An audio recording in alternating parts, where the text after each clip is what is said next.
বন্ধুরা, প্রতিদিনের মতো দুপুর ঠিক 2টোয় আবারও আমি আপনাদের সামনে আরও একটি রেসিপি নিয়ে হাজির হয়েছি।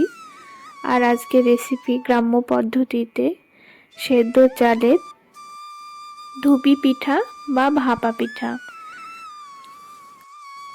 তো গ্রাম বাংলার মেয়েরা কিভাবে বাড়িতে ধুপি বানায় আপনাদের সেটাই আজকে দেখাবো।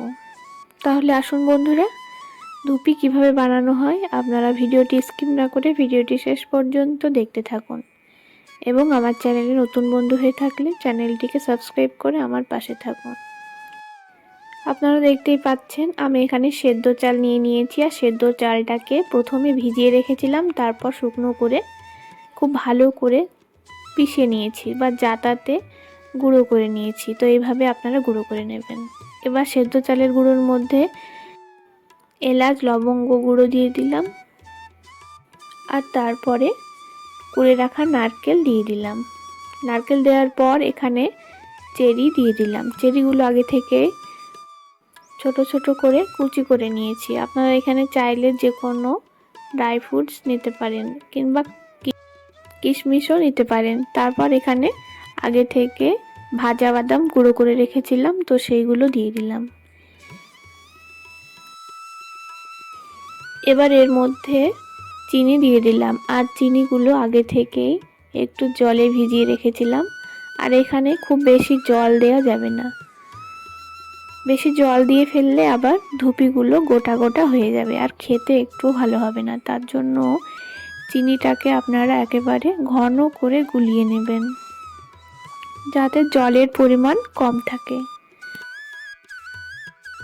বন্ধুরা, আপনারা দেখতেই পাচ্ছেন চিনি দেওয়ার পর খুব ভালো করে সেদ্ধ চালের গুঁড়োগুলোকে মাখিয়ে নিচ্ছে। আর আজকে ধুপিগুলো আমি বানাচ্ছি না, আর এই ধুপিগুলো আমার মা বানাচ্ছে। আর এই ধুপি অনেক পুরনো দিনের হারিয়ে যাওয়া একটা রেসিপি। এখনকার দিনের মানুষেরা ততটা খায় না। আগে প্রথমে শীত শুরু হতো আর তখন বাড়িতে এইভাবে ধুপি বানিয়ে খেত। বন্ধুরা, কথা বলতে গিয়ে আপনাদের বলা হয়নি, আমি এর মধ্যে সামান্য একটু লবণও দিয়ে দিলাম। খুবই অল্প করে আপনারা একটু লবণও দিতে পারেন, যাতে কেউ বুঝতে না পারে। লবণ দেওয়ার পর আবারও খুব ভালো করে চালের গুঁড়োগুলোকে মাখিয়ে নিতে হবে।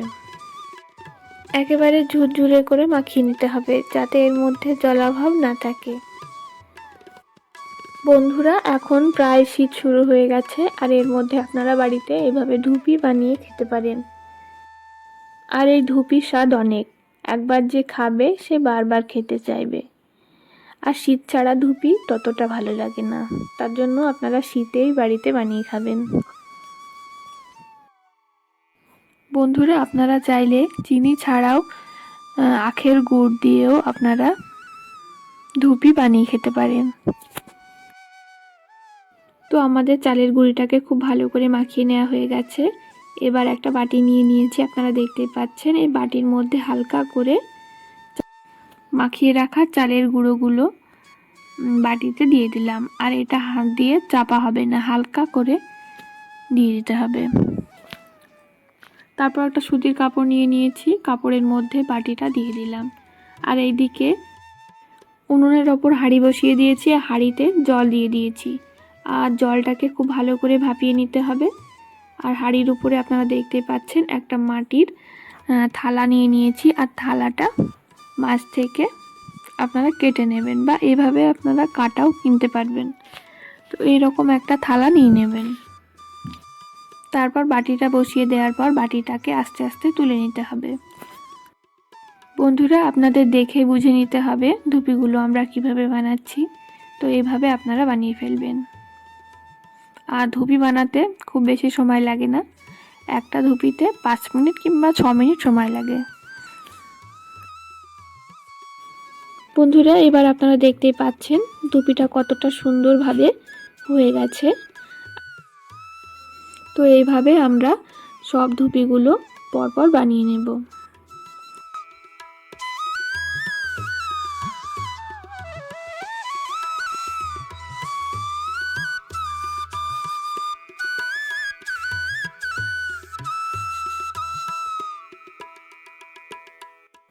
বন্ধুরা, আপনারা যারা এখনও ধুপি বাড়িতে বানাননি বা কিভাবে বানাতে হয় সেটা জানেন না, তো তারা আমার এই ভিডিওটা ফলো করুন, তাহলে আপনারা খুব সহজেই ধুপি বানানো শিখে যাবেন।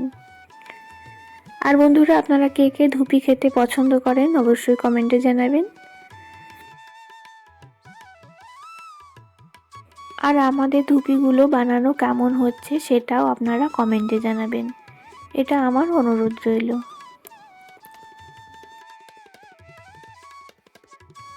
আর আপনারা যারা এখনো বাড়িতে এরকম ধুপি বানিয়ে খাননি তারা অবশ্যই একবার হলেও বানিয়ে খাবেন, আর খেতে কেমন হয়েছে সেটাও কমেন্টে জানাবেন।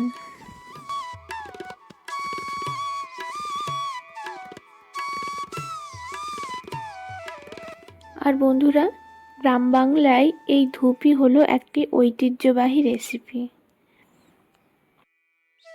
আগেকার দিনে শুনেছি তারা এভাবে অনেকগুলো ধুপি বানিয়ে পরের দিন সকালবেলায় খেত, মানে বাসি করে খেত। তো আপনারা একবার হলেও বাসি ধুপি খেয়ে দেখবেন।